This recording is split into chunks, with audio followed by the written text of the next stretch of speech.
Welcome students. আজ পাইথনের 10th class. এই ক্লাসে যেটা নিয়ে আলোচনা করব সেটা হচ্ছে পাইথন প্রোগ্রামিংয়ের একেবারে বেসিক স্ট্রাকচার নিয়ে শুরু করব। কারণ তুমি এই ক্লাসটা জানার পর বা এই ক্লাসটা শোনার পর তুমি কিন্তু পাইথন প্রোগ্রাম লিখতে পারবে এবং পাইথন প্রোগ্রামটা বুঝতে পারবে যে কিভাবে আমরা প্রোগ্রামিংয়ের স্ট্রাকচারটা করি। এই জন্য আমরা আজকে বলছি statement flow control is the backbone of how your Python program execute. তোমার পাইথন প্রোগ্রামটা তুমি কিভাবে এক্সিকিউট করবে সেটা কিন্তু স্টেটমেন্ট ফ্লো কন্ট্রোল দিয়ে বোঝা যাবে। এবং এইটা ইনস্ট্রাকশানগুলো কোন অর্ডারে ক্যারিড আউট হবে, অর্থাৎ ইনস্ট্রাকশানগুলো কোন অর্ডারে চলবে, কোন অর্ডারে এক্সিকিউট হবে, সেটা কিন্তু স্টেটমেন্ট ফ্লো কন্ট্রোল দিয়েই বোঝা যাবে। তো এইখানে স্টেটমেন্ট ফ্লো কন্ট্রোলের যে আমি কতগুলো ওয়ে বলছি তার মধ্যে প্রথমটা যেটা সিকোয়েন্সিয়াল এক্সিকিউশন, এটা হচ্ছে ডিফল্ট। আমি প্রথমে এক্সাম্পলটা বলি। যেমন আমি পাইথন প্রোগ্রামিংয়ের ক্ষেত্রে আমি একটা এই যে স্ক্রিপ্টে আমি প্রোগ্রামে লিখেছি যে print first statement, print second statement, print third statement. তাহলে এইটা কি ফার্স্ট স্টেটমেন্ট এক্সিকিউট করবে, ফার্স্ট স্টেটমেন্ট এক্সিকিউট করবে স্টেটমেন্ট 1, তারপর স্টেটমেন্ট 2, তারপর স্টেটমেন্ট 3, এইটা হচ্ছে এক্সিকিউট করবে এবং প্রিন্ট করবে। তাহলে এইটাকে বলছি সিকোয়েন্সিয়াল এক্সিকিউশন, অর্থাৎ পরপর। এটা কোনোভাবে কন্ট্রোল কোনো দিকেই ফ্লো হবে না, যা জাস্ট শুরু থেকে শেষ অবধি, প্রোগ্রামের শুরু থেকে শেষ অবধি কন্ট্রোলটা ফ্লো হবে পরপর এবং এটাই আউটপুট দেবে, পরপর আসবে এবং এটা এক্সিকিউট করবে। এটাকে বলছি আমরা এই যে এখানে যেমন আমি আউটপুট লিখেছি first statement, second statement, third statement. এবারে আসছি কন্ডিশনাল স্টেটমেন্ট। কন্ডিশনাল স্টেটমেন্টটা কি? এটাকে বলছি ব্রাঞ্চিং, অর্থাৎ একটা নির্দিষ্ট কন্ডিশনের উপর ডিপেন্ড করে তোমরা যেমন ফ্লোচার্ট আঁকা শিখেছিলে, আমি একটু ফ্লোচার্টের একটা সিম্বল আঁকি। একটা কন্ডিশান আছে এখানে, সেই কন্ডিশানটা যদি ট্রু হয় আর কন্ডিশানটা যদি ফলস হয় তাহলে কি হবে? তাহলে ফলস হলে একটা স্টেটমেন্ট এক্সিকিউট করলো আর ট্রু হলে আর একটা স্টেটমেন্ট এক্সিকিউট করলো। ধরলাম ট্রু হলে S1 আর ফলস হলে S2। তাহলে কখনোই কিন্তু S1 এবং S2 দুটো এক্সিকিউট করবে না। এটাকে বলা হচ্ছে ব্রাঞ্চিং বা কন্ডিশনাল স্টেটমেন্ট। এই কন্ডিশনাল স্টেটমেন্টগুলো কি আছে? If statement. ইফ স্টেটমেন্ট প্রথমে কি আছে? Execute a block of code if A condition is true. তাহলে কন্ডিশন যদি ট্রু হয় তবেই কিন্তু ইফ স্টেটমেন্ট এক্সিকিউট করবে, আদারওয়াইজ ইফ স্টেটমেন্টের মধ্যে যা দিয়েছি সেটা কিন্তু এক্সিকিউট করবে না। এবার আমি পাইথনের কোডে প্রোগ্রাম লেখা দেখাচ্ছি। আমি এজ নামে একটা ভেরিয়েবলে 25 অ্যাসাইন করেছি। If age greater than equal to 18। এইখানে দেখো ইফ আমরা কিভাবে লিখি, এটাকে হচ্ছে বলা হয় ইন্ডেন্টেশন। ইন্ডেন্টেশন মানে কি? এই যে হোয়াইট স্পেস, আমরা যে এজ লিখেছি, ইফ লিখেছি, একই লাইনে লিখেছি, একই কলামের মধ্যে এ আর আই আছে, কিন্তু তারপরে দেখো এইখান থেকে আই আর প্রিন্টের মধ্যে কিছুটা গ্যাপ আছে। এই আমি যখন age greater than equal to 18 লিখে এই কোলনটা দিয়ে দেবো, তখন পাইথন কিন্তু অটোমেটিক্যালি এই গ্যাপটা নিয়ে নেবে এবং সেটা বোঝাবে যে ইফের আন্ডারে এই স্টেটমেন্টটা আছে, ইউ আর অ্যান অ্যাডাল্ট। এই যে তুমি 18 বছরের উপরে হলে এই মেসেজটা দেখাবে, তাহলে এটা কিন্তু ইফ স্টেটমেন্ট। যদি এটা ফলস হতো, অর্থাৎ এজের ভ্যালুটা 25 না দিয়ে 12 দিতাম, তাহলে কিন্তু এই প্রিন্ট স্টেটমেন্টটা দেখাতো না। এইবার আসছি এলিফ স্টেটমেন্ট। এলিফ স্টেটমেন্ট মানে কি? সি প্রোগ্রামিংয়ের ক্ষেত্রে যেটা বা জাভাদের ক্ষেত্রে তোমরা যেটা এলসিফ বলে যদি জেনে থাকো তাহলে সেটাকে আমরা বলছি একসঙ্গে elif. Elif statement check an additional condition if the preceding if condition was false. এইখানে সবচেয়ে সুন্দর একটা এক্সাম্পল হচ্ছে স্টুডেন্টের গ্রেড, মার্কসের গ্রেড। আমি ধরলাম একটা গ্রেড ইকাল টু 85 বলে আমি একটা ভ্যালু অ্যাসাইন করলাম। ইফ গ্রেড গ্রেটার দ্যান 90 আমরা প্রিন্ট করছি এক্সিলেন্ট, কিন্তু এখানে আমি 85 ধরেছি, তাহলে এই কন্ডিশানটা ফলস হয়ে যাবে। তাহলে এলিফে আসবে grade greater than equal to 80, very good. তারপর আছে আবার দেখো গ্রেড যদি 80-র চেয়ে আরও কম হয় বা 70-র চেয়ে বেশি হয় তাহলে কিন্তু হচ্ছে গ্রেড, তাহলে গুড। তাহলে এই যে এলিফ, ফার্স্ট টাইম আমরা ইফ দেব, তারপরে এলিফ, তারপরে এলিফ, এরকম করে আমরা কন্ডিশানগুলো দিতে থাকবো। ইফ এলিফ কখন ইউজ হবে তোমরা এই এক্সাম্পলটা মনে রাখবে। স্টুডেন্টের গ্রেড, মার্কসের গ্রেড পাওয়ার ক্ষেত্রে আমরা একটা গ্রেড ইনপুট করলাম, সেটা 90 না 80 অ্যাবাভ, না 70 অ্যাবাভ, না 60 অ্যাবাভ, না 30 অ্যাবাভ, এরকম আমরা কন্ডিশন করব। এলস একদম আমরা লিখে দেবো হয়তো সে ফেল করে গেছে। এখানে এলস লিখবো, এখানে কি লিখেছি 70 অ্যাবাভ যদি না হয় আমি এখানে লিখেছি এলস নিড ইমপ্রুভ। তাহলে ইফ এলিফ এলস, ইফ এলিফ তারপরে এলিফ, এরকম এলিফ অসংখ্য আমি লিখতে পারি, কারণ অসংখ্য কন্ডিশান আমি আরও দিতে পারি। ইফ যেটা না হয় শুরুটা ইফ দিয়ে করব, বাকি কন্ডিশানগুলো এলিফ দিয়ে করব, এবং এই কন্ডিশানগুলোর মধ্যে যেগুলো ম্যাচ করবে না আরও নেই, তখন আমি লাস্টে এলস কন্ডিশান দিয়ে আমি একটা মেসেজ দিতে পারি বা কোনো একটা স্টেটমেন্টের ক্যালকুলেশান বা কিছু একটা করতে পারি। এইটাকে বলছি আমরা কি, এই স্টেটমেন্ট ফ্লোটাকে আমরা বলছি কন্ডিশনাল স্টেটমেন্ট, ইফ এলিফ এলস। এটাকে আমরা বলছি আবার ব্রাঞ্চিং। এবার দেখো এল স্টেটমেন্টটা কি। Else statement execute a block of code if none of the preceding if or elif condition were true. যদি ইফ ও প্রিসিডিং মানে আগের, ইফ ফলস হয়ে গেল, তারপরে এলিফ কন্ডিশনও ফলস হয়ে গেল, আরও যতগুলো এলিফ কন্ডিশন ছিল সেগুলোও ফলস হয়ে গেল, তাহলে আমরা কোথায় আসব? তাহলে আমরা একেবারে এলস পার্টে আসব। এলসে যে আমরা প্রিন্ট বা কিছু যা স্টেটমেন্ট লিখেছি সেটাই তখন এক্সিকিউট হবে। যখন আমরা ইফের আন্ডারে এই কন্ডিশনগুলো ফলস হবে তখন তো আমরা ইফ স্টেটমেন্টটা এক্সিকিউট করতে পারবো না। ইফ স্টেটমেন্ট পাইথন সেটাকে এক্সিকিউট করবে না। কখন করবে? একমাত্র ট্রু হলে এক্সিকিউট করবে। যেমন এখানে আরও এক্সাম্পল দিয়েছি, দেখো temperature equal to 15, if temperature greater than 25, তাহলে এখানে ইয়েস অর নো, নো অর্থাৎ ফলস হচ্ছে, তাহলে প্রিন্ট ইট ইজ হট, তাহলে এটা কিন্তু প্রিন্ট হবে না। অর্থাৎ ইফ যদি ফলস হয় তাহলে ইফের আন্ডারে যে স্টেটমেন্টগুলো থাকবে সেটা কখনো এক্সিকিউট করবে না। তাহলে কি করবে? এলসের আন্ডার, এলসের আসবে it is not to hot, তাহলে এল স্টেটমেন্টে আসবে এবং এল স্টেটমেন্টে এসে যেটা প্রিন্ট করবে এটা এত বেশি গরম নয়, এই স্টেটমেন্টটা প্রিন্ট করবে, এবং আউটপুট দেখো এটাই দেখতে পেয়েছি যে ইটস নট টু হট। এরপর আসছি লুপিং। লুপিংয়ের ক্ষেত্রে দুই ধরনের লুপ পাইথন সাপোর্ট করে, একটা হচ্ছে ফর এবং একটা হচ্ছে হোয়াইল।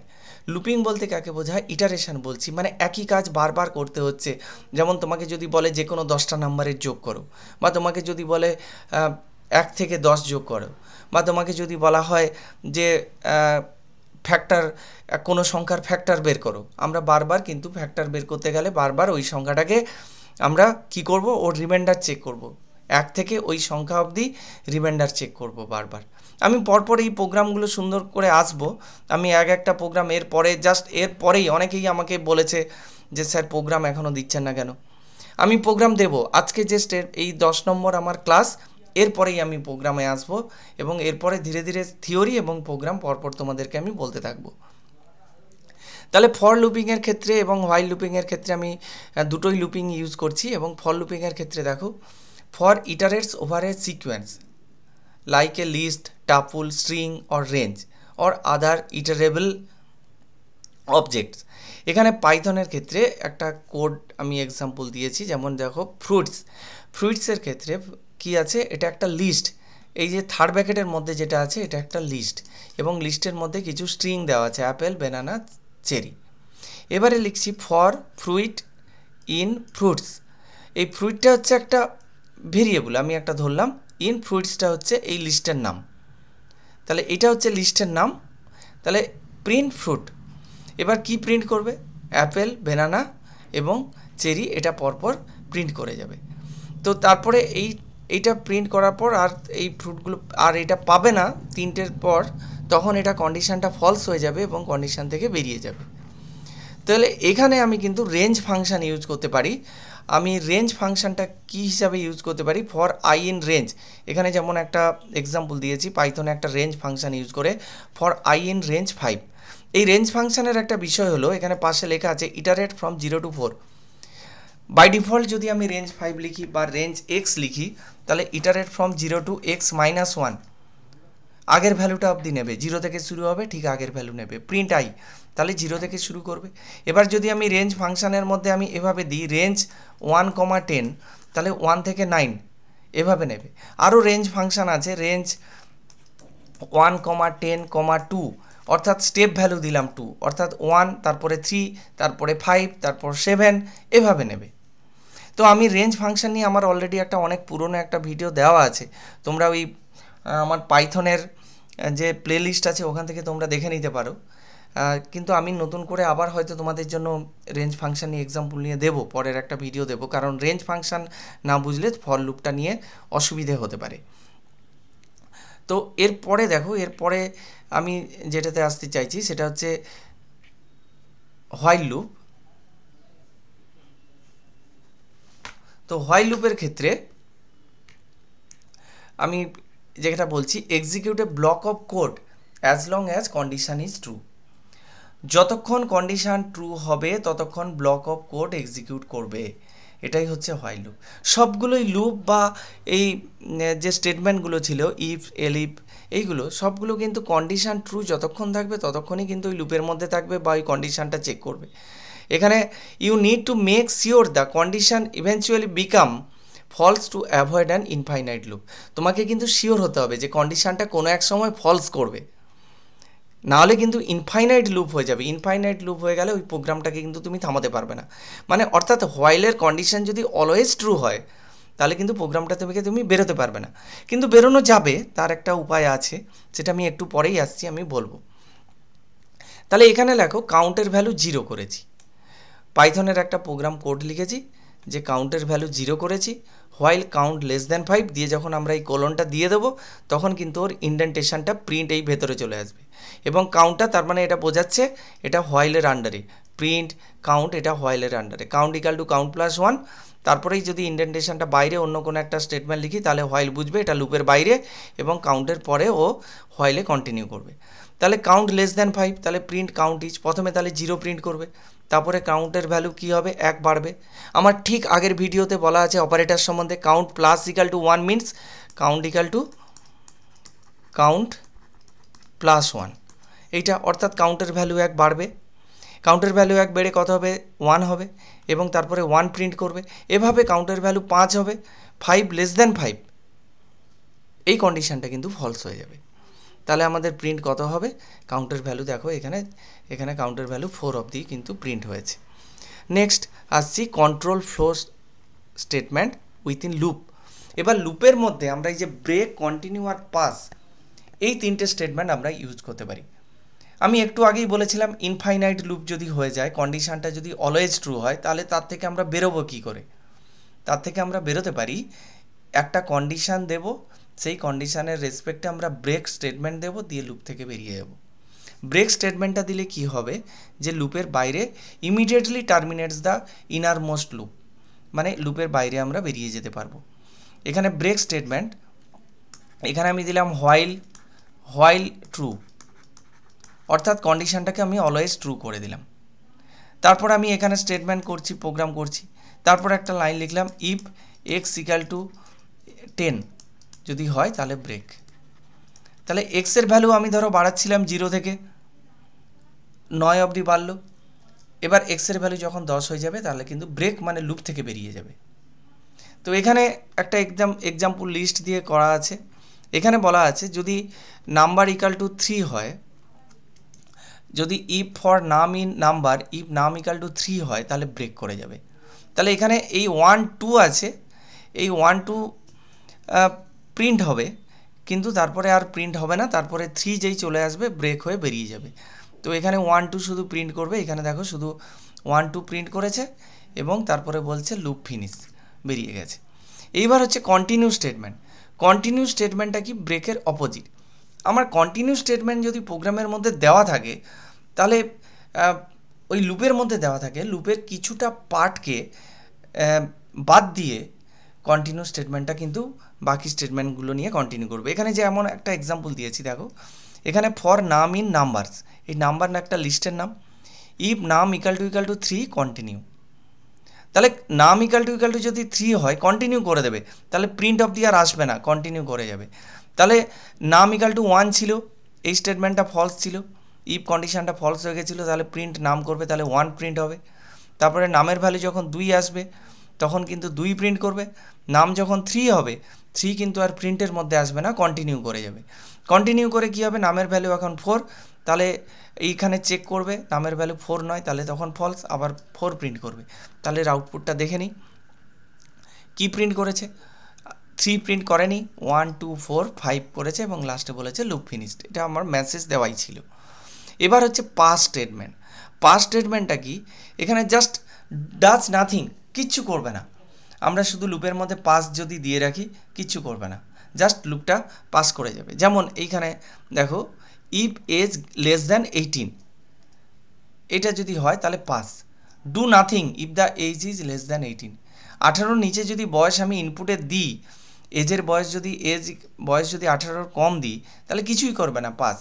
আর এলস কি বলেছে? প্রিন্ট ইউ আর এলিজেবল, অর্থাৎ 18-র উপরে লেস দ্যান 18 যদি ফলস হয়, অর্থাৎ এজের ভ্যালু যদি 19 হয় বা 18ও হয়, তাহলে 18 লেস দ্যান 18 এটা কিন্তু ফলস।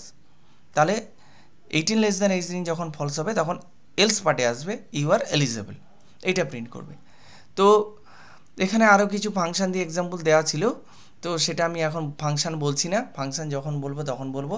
এটা হচ্ছে ট্রাই, এক্সেপ্ট আর ফাইনালি। আমি আজকে শুধু এইটা নিয়ে একটু বলে রাখি, তোমরা এই নামটা মনে রাখবে, ট্রাই, এক্সেপ্ট, ফাইনালি। একটা প্রোগ্রামের মধ্যে ট্রাই একবার লিখব, এক্সেপ্ট আমি অনেকবার লিখতে পারি, ফাইনালি একবার লিখব। এটা কেন লিখি? কারণ তোমরা অনেকেই নিশ্চয় এখন জেনে গেছো যে পাইথনের যে প্রোগ্রামিং, এই প্রোগ্রামিংটা কিন্তু ইন্টারপ্রিয়েটার ইউজ করে। তাহলে আমাদের ইন্টারপ্রিয়েটার ইউজ করে programming line by line execute করতে করতে আমি ধরলাম প্রোগ্রামের 10টা লাইন এক্সিকিউট করালো, ততক্ষণ অবধি ঠিক ছিল। 11 নম্বর লাইনে এসে একটা আমার সিনট্যাক্স, একটা কোডে এরর এলো। সেই এররটা এলে কি হবে? আমার প্রোগ্রামটা তাহলে ওখানে স্টপ হয়ে যাবে এবং আমাকে আবার এরর কারেকশান করতে যেতে হবে বা প্রোগ্রামটা ওখানে স্টপ হয়ে যাবে। সেই যে এররটা আসবে, সেই এররটাকে কিন্তু ধরে নেবে, ধরে নিয়ে কি করবে? সেইটা ধরে নেওয়ার পরে প্রোগ্রামটা কিন্তু এক্সিকিউশন কন্টিনিউ করবে। ওই জন্য এক্সেপশান হ্যান্ডলিং, যখন কোনো প্রোগ্রামে এক্সেপশান অকার করবে, তখন এক্সেপশান হ্যান্ডলিংয়ের করার ক্ষেত্রে আমরা এই ট্রাই, এক্সেপ্ট এবং ফাইনালি এই আমরা স্টেটমেন্টগুলো আমরা লিখে দেব। তো এইখানে আমি একটা নোট দিয়েছি, understanding and using this statement flow control mechanism is essential for writing program that can make decision, repeat action and handle error effectively. তাহলে আমরা স্টেটমেন্ট ফ্লো কন্ট্রোল কেন জানবো, কেন এই মেকানিজমটা জানবো? তার কারণ আমরা প্রোগ্রামের ডিসিশান মেকিং সম্বন্ধে জানবো। ডিসিশান মেকিং মানে if else, repeat action means, তাহলে ডিসিশান মেকিং কোনগুলো? ইফ এলস, এইগুলো ইফ, এলিফ এবং এলস। আর রিপিট অ্যাকশান মানে কি? লুপ, দুটো লুপ ছিল, একটা ফর আর একটা হোয়াইল, এই দুটো লুপ ছিল। অ্যান্ড হ্যান্ডেল এরর, এবং এরর হ্যান্ডলিং কীভাবে করতে হবে সেইটা করার জন্য কিন্তু আমাদেরকে স্টেটমেন্ট ফ্লো কন্ট্রোল মেকানিজমটা আমাদেরকে জানতে হবে। আজকের ক্লাস এই পর্যন্ত। আমার এই ক্লাসটা ভালো লেগে থাকলে অবশ্যই লাইক করো এবং কমেন্ট করে জানাও ক্লাসটা তোমাদের কেমন লেগেছে। আমার channel study computer science with Manas sir, আমার চ্যানেলে নতুন হয়ে থাকলে চ্যানেলটিকে অবশ্যই সাবস্ক্রাইব করো। Thank you.